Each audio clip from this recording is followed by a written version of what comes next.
Coba, apakah sudah bisa? Nah, selamat malam Mbak Prita, Mbak Vera. Selamat malam. Selamat malam, Delisa. Sehat-sehat Mbak nih? Prita Gozik. Cantik selalu. Tiap hari dilihatin cantik dan makin cantik awet muda. Aduh, Mbak Vera, itu yang udah cetar banget, gila luar biasa loh. Ih, Seger semangat banget. dong. Dua-duanya udah cetar nih. Aku jadi minder nih. Coba aku pakai filter biar nggak ini. Apa kita aja sih, Tuh, Delisa? coba Mbak. Udah mulus belum? Nggak usah ya. Oke, oke. Oke, Mbak Vera, Mbak Prita juga terima kasih banyak sebelumnya udah gabung di Instagram Live kita malam hari ini. Temanya ini sangat ditunggu-tunggu nih oleh Zafriends, terutama Mbak Vera dan Mbak Prita juga nih tentang keuangan dan juga pasangan. Ini hal yang bikin biasanya kalau nggak lancar tuh malah jadi huru hara ya Mbak ya. Nah, oleh karena itu aku mau langsung nih nanya ke Mbak Vera. Sebenarnya gimana sih Mbak, pentingnya komunikasi dengan pasangan tentang keuangan untuk keluarga itu seperti apa sih? Oke. Sering nggak Oke, nih ya, Friends, teman Prita, sahabat Vera Uli, ngerasa bahwa belum juga nikah ya, masih pacaran. Kok sumber konfliknya itu-itu aja sih gitu kan ya. Ini bahasanya itu melulu. Dan ketika menuju ke pernikahan, semakin menjadi-jadi tentang pembiayaan ngomong pembiayaan ada nih. Pembiayaan resepsinya lah, ya. Kemudian nanti rumahnya bagaimana, ya siapa yang akan jadi penafkah, tabungan itu dari siapa uangnya. Nah, kadangkala kita lupa bahwa ya, ketika sumber konfliknya itu-itu saja berulang, bahkan nggak pernah kelar dibahas, jangan-jangan kita butuh lebih dari sekedar bicara satu sama lain, ya, ada satu bagian yang butuh kita analisa mendalam tuh, Mel. Ya, oh, apa apa tuh yang Mbak? butuh kita analisa secara mendalam? Karena jangan-jangan sumber konflik ini ya datangnya bukan antara Anda dan dia. Nah, bukan lagi antara Anda dan dia, pasangan gitu. Saya mau nyentuh Mbak Prita tadi, Anda dan dia, ya gitu kan ya. Bukan sekedar tentang our relationship, jadi bukan tentang Anda, bukan tentang si dia, bukan tentang relationshipnya. Jangan-jangan ada isu, ya, yang adanya di inner self kita. Bahkan kalau Anda peka, ini kayak suara-suara bergaung ala khasnya inner child, yang sumbernya dari masa lalu, ya, dalam relasi kita bersama orang tua kita di keluarga kita dulu, tentang bagaimana kita menghayati uang, tentang bagaimana kita menghargai um, apa namanya diri keluarga terkait tingkat kesejahteraan keluarga secara ekonomi, ya karena ada loh, merasa nggak teman-teman, ketika di keluarga besar kumpul, keluarga siapa yang terlihat paling punya power, keluarga siapa yang lebih dominan, keluarga siapa yang kayaknya akan diutamakan oleh nenek atau kakek Anda? Mereka adalah biasanya orang-orang yang berpunya. Sehingga dampaknya pada Anda adalah penghayatan Anda tentang diri sebagai anak kecil. Ya, merasa nggak berdaya, diperlakukan unfair pada saat kecil karena keuangan keluarga Anda paling kurang dibandingkan keluarga-keluarga yang lain misalnya. Ini sudah jadi sebuah skema. Kita menyebutnya black box dan kita akan bongkar nanti. Tunggu tanggal mainnya. Aduh, ternyata nggak cuma dianalisa dari masa sekarang ya Mbak Vera, tapi dilihat dulu dari masa lalunya dan akan dibahas nanti black box-nya nih sama Mbak Vera. Aduh, nggak sabar. Nah, Mbak, kita ke Mbak Prita nih. Tadi kan disinggung juga soal keuangannya nih Mbak. Kira-kira kalau dari segi keuangan nih Mbak Prita, poin-poin apa saja sih yang sebaiknya tuh dikomunikasikan gitu dengan pasangan? Hmm. Nah, aku tuh sebenarnya seneng banget ya ngobrol sama Mbak Vera nih, teman-teman semua. Jadi Mbak Vera ini kan adalah psikolog yang memang menurut aku tuh ahli banget deh kalau udah ngomongin soal relationship, terutama untuk yang udah menikah. Nah, kalau ngomongin tentang tadi tuh masa lalu ya, kemudian akhirnya poin-poinnya apa sih? Ternyata nanti kaitannya adalah ke gini nih. Siapa sih sebenarnya yang jadi manajer keuangan dalam rumah tangga? Kadang ada juga yang gini, ngerasa jadi manajer karena dia butuh powernya. Jadi kayak karena aku yang pegang duit, aku yang lebih punya power gitu loh. Bahkan di antara pasangan suami dan istri itu. Jadi menurut aku teori-teorinya itu tuh nyambung banget ke dalam kita bagaimana mengelola keuangan kita. Angka pertama adalah sebenarnya siapa nih yang bertanggung jawab utama, karena dibilang oh tanggung jawab berdua. Berdua itu adalah pelaksananya, tetapi manajer itu ya tetap nggak berdua. Coba aja lihat di sebuah perusahaan, CEO-nya berapa? Satu apa lima gitu kan? Pasti cuma satu, karena tetap harus ada yang bertanggung jawab. Tetapi pada saat pelaksanaan, pengambilan keputusan itu bisa berbarengan. Nah, kemudian yang penting banget buat diobrolin itu adalah sebenarnya setelah menikah, jadi harusnya sekarang kan udah berkeluarga ya, kan pasti ada perubahan nih Mel gitu, perubahan nih kan Mbak Vera, namanya tadinya single, kan kemudian jadi double nih, dan kadang kan double-nya juga ikut ke kanan dan ke kiri gitu kan. Nah, jadi triple ya Mbak. jadi triple gitu kan. Nah, itu sebenarnya apa sih yang jadi prioritas? Kadang-kala ya kita pikir, oh kita pacaran lama nih sama seseorang gitu, terus kita kemudian nikah nih sama orang ini, ternyata pada saat setelah menikah prioritasnya beda gitu loh, macam-macam. Misal contoh ya, yang satu aku paling sering banget sekarang lagi diomongin soal rumah. Jadi yang curhat soal rumah nih Mbak Vera tuh banyak banget ke aku. Jadi istrinya pengen punya rumah sendiri, misalnya suaminya enggak, atau sebaliknya, suaminya ngajak untuk istrinya beli rumah, istrinya nggak mau, disuruh untuk istilahnya tuh kayak susah payah gitu kan ya. Jadi aku nggak mau gitu, jadi aku maunya ini, atau enggak misalnya masalahnya itu karena maunya beli cash, jadi nunggu cash, sedangkan yang satunya aku udah nggak tahan tinggal rame-rame di dalam rumah keluarga. Ada yang bilang ya dia enak gitu, ini kan rumah mertua aku gitu, kalau di rumah orang tua aku juga mungkin aku lebih nyaman, tapi ini rumah mertua aku deh, wow macam-macam deh. Jadi menurut aku juga ya, secara pertama ngomongin manajer keuangan dalam rumah tangga, kemudian ngomongin apa sih prioritas nih dalam keluarga tersebut, termasuk dalam hal rumah tinggal, terus anak misalnya dana pendidikannya mau gimana. Kalau liburan-liburan mah enak lah, itu kan sesuatu hal yang gak usah terlalu banyak dipikirin ya, tetapi cuma pengen ke Jepang libur, pengen ke Amerika libur, tapi kan kalau udah ngomongin soal uang sekolah anak, apa segala macam, dampaknya banyak gitu kan. Nah itu adalah hal-hal yang perlu diomongin banget. Di luar dari itu ya masih banyak Mel, apalagi kalau udah bicara keluarga besar, mereka-mereka yang merasa generasi sandwich.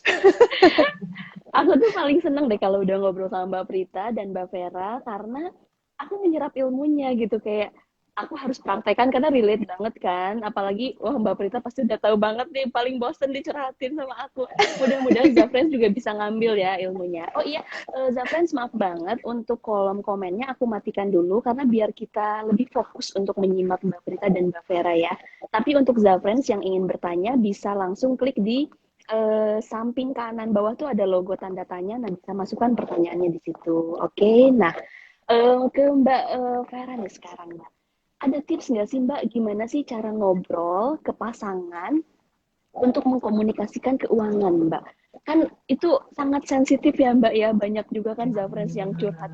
Bener, malah ditanya sedikit kok malah jadi berantem gitu. Gimana sih Mbak, ada tips nggak sih Mbak? Bocorin sedikit aja Mbak buat Nah, Zafrans. itulah yang nanti kita akan bahas mendalam ya, bahwa ternyata setiap individu sejak mereka kecil sudah punya value, belief yang mereka pahami tentang uang, tentang penggunaan uang, ya, tentang gaya hidup terkait uang yang mereka miliki sejak dulu di bawah sampai sekarang.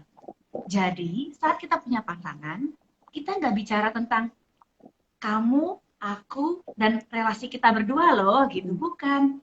Ya, tapi kita bicara tentang, iya ya, muatan si dia yang dibawa dari keluarganya dulu, gitu kan ya. Muatan kita yang kita bawa dari keluarga kita dulu, sehingga butuh memahami obrolan di level kedalaman yang berbeda-beda. Nah, kalau sampai ngomongnya tentang uang, yang memicu konflik berulang tadi kita bahas di depan tadi, konfliknya berulang, nggak kelar-kelar, makin lama makin wah pengennya pisah gitu rasanya, padahal perpisahan bukan jawaban ya, nggak semua isu jawabannya adalah perpisahan.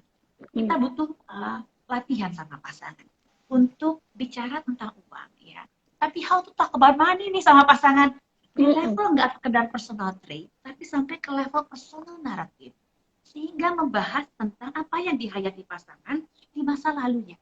Jadi ya, kapan ini obrolan ini muncul?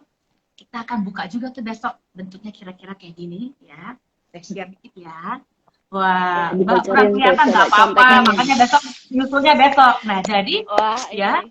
ya, jadi dalam relasi kita sama pasangan, nanti ada di pertemuan kesekian, pertemuan sekian adalah obrolan masih ringan-ringan dulu. Di pertemuan yang kesekian sampai 8 kali misalnya adalah obrolannya mulai tentang value, belief, tentang uang, sampai nanti hingga ya, ini layak nggak untuk long term, layak nggak untuk diajak nikah. Dan seandainya sampai pernikahan pun, ya isu ini masih ada nih tentang belief dan value tentang uang yang berbeda, ya tentang penghayatan tadi bahwa sebetulnya butuh nabung nggak ya gitu, atau semua yang dihabisin aja menikmati hidup mumpung masih muda gitu kan ya, atau tadi seperti yang Mbak Prita katakan bahwa kumpulkan dulu cashnya karena secara religiosity penghayatan agamanya nggak boleh ngutang-ngutang gitu kan ya, kumpulkan jadi cash belinya nggak pakai utang-utangan. Nah, perbedaan-perbedaan kayak gini nggak bisa tuh sekedar diatasi dengan teknik ngatasi konflik yang umum yang kita ketahui, yang besok kita juga bongkar ya. Namun kita sampai ke level obrolan di personal naratifnya pasangan, penghayatan si dia tentang masa lalunya, ya yang kita bongkar nanti black box-nya, ada apa di black box-nya pasangan tentang mature, ya apakah uang adalah sebuah alat buat pasangan untuk memenuhi aspek-aspek emosi, bukan lagi di level rasional, tapi yang berkaitan dengan emosional. Nah, makanya ini bakal seru banget. Udah join belum? Untuk yang webinar kita nanti. Kita akan bongkar-bongkar di situ. Ya, saatnya kita memahami diri dan pasangan di level yang lebih dalam. Di level naratif. Gak sekedar di permukaan. Bukan sekedar tentang jumlah uang yang dibawa pulang ya. Itu bukan masalah sebetulnya. Bukan sekedar tentang ayo dong kamu ngalah atau aku ngalah ya, atau win-winnya seperti apa nanti. Kita akan pahami dulu pasangan di level yang lebih dalam, namanya personal naratif, ngerti inner child-nya si dia, ngerti isu-isu terkait finansial di masa lalu sehingga Anda paham apa yang bikin si dia jadi seperti sekarang. Oke?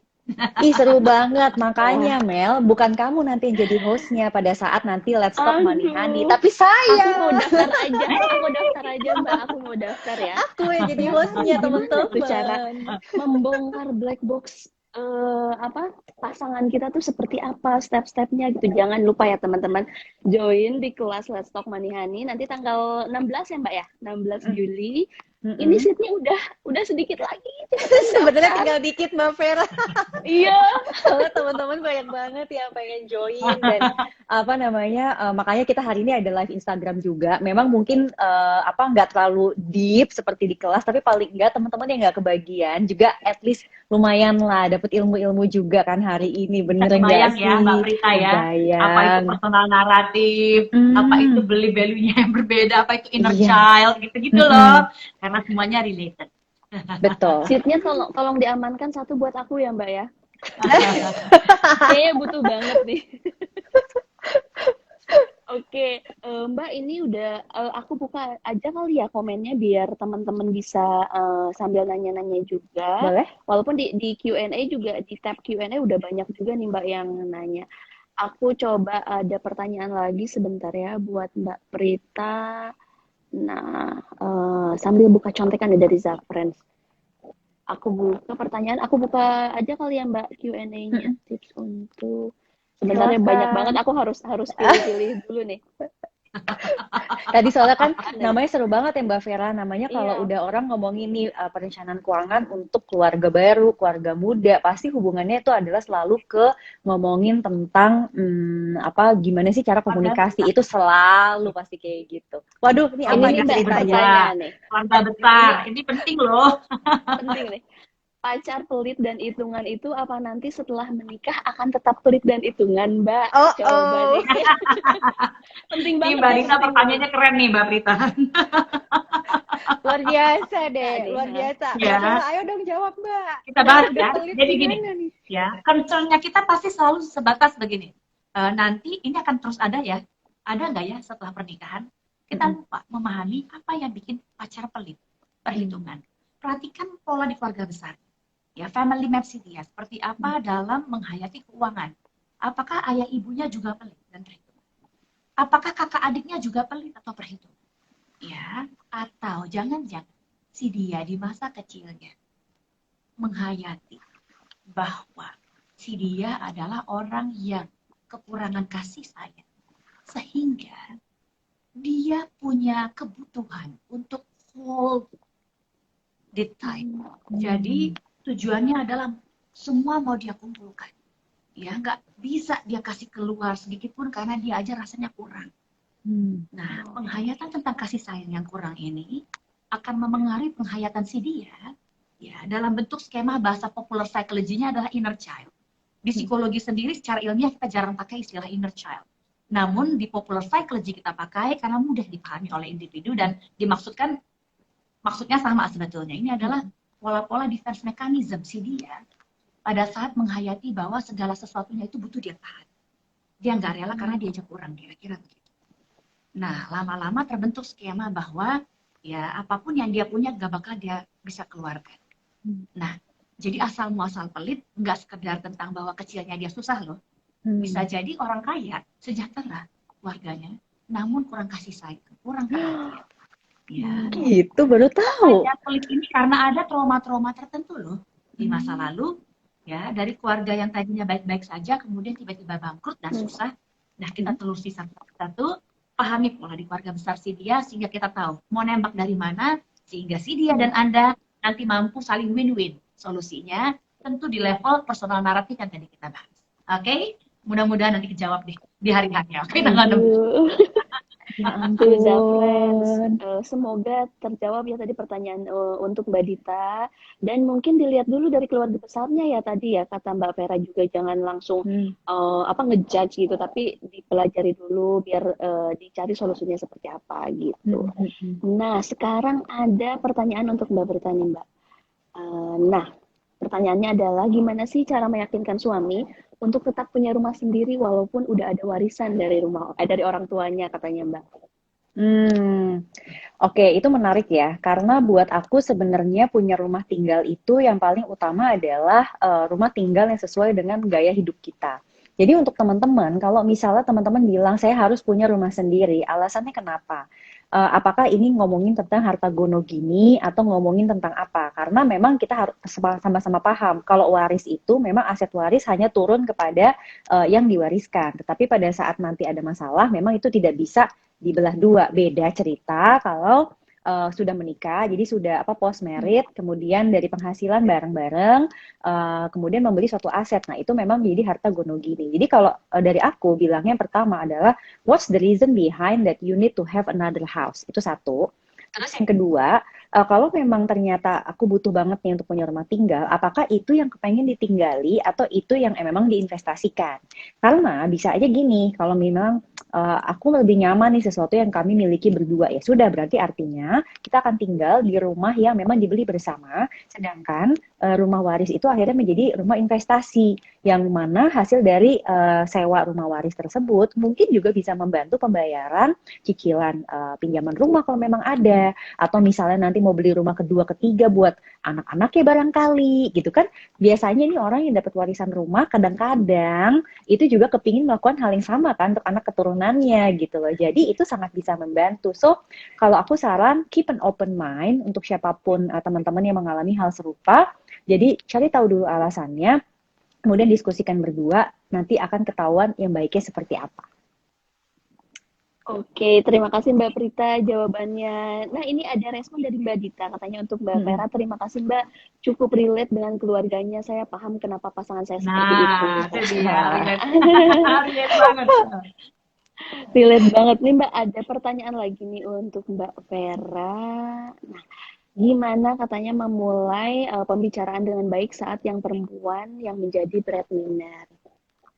Silakan Mbak Vera.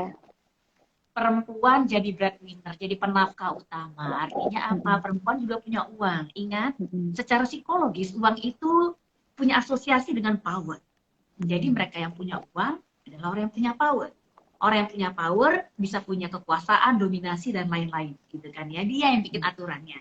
Nah, seberapa fleksibel sih sebetulnya pola ya couple map atau family map antara Anda dan dia? Nih, peta-petanya besok kita mulai sentuh-sentuh nih ya. Biar makin oh iya ya, fleksibel nggak? Apakah yang punya power dan dominan akan selalu yang punya power dan dominan, atau sekali-sekali bisa kita share nih? Ya, ada power share di dalam rumah, di dalam keluarga, dalam pernikahan. Ya, kalau ada power share paling asik. Jadi ngobrolnya bisa seperti apa aja gitu ya, memulainya bagaimanapun oke. Nah, tapi gimana mau mulai pembicaraan saat Anda adalah penafkah? Ya, ini udah jadi penafkah ya berarti ya di mana pembicaraan dengan baik saat yang perempuan yang jadi breadwinner kan? Nah, Betul. bayangkan kalau Anda adalah figur yang dominan, sementara pasangan ya secara alamiah nanti akhirnya membentuk pola tersendiri yang lebih submisif, less dominan maksudnya. Ketika pasangan mulai less dominan, maka pasangan yang tadinya mulai aktif secara komunikasi makin pasif.